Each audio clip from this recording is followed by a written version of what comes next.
ज़बूर 3। ऐ खुदामंद, मेरे सताने वाले कितने ज्यादा हैं। बुतेरे मेरे खिलाफ उठ खड़े हुए हैं।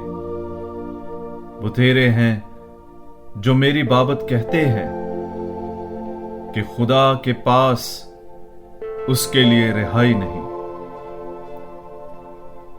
लेकिन तू ऐ खुदामंद मेरी सिप्र है, मेरा फख्र है जो मुझे सरफराज करता है। मैंने अपनी आवाज से खुदामंद को पुकारा और उसने अपने कोहे मुकद्दस पर से मेरी सुन ली। मैं लेटा और सो गया, मैं जाग उठा क्योंकि खुदावंद मुझे संभालता है। मैं लोगों के हजारों से भी नहीं डरूंगा, जबकि वो मेरे खिलाफ इर्द गिर्द सफ बांधते हैं।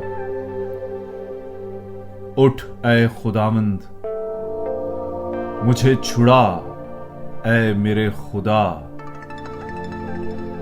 क्योंकि तूने मेरे सब मुखालिफों को जबड़े पर मारा है। तूने शरीरों के दांत तोड़ डाले हैं। खुदावंद के पास इस्तखलास है।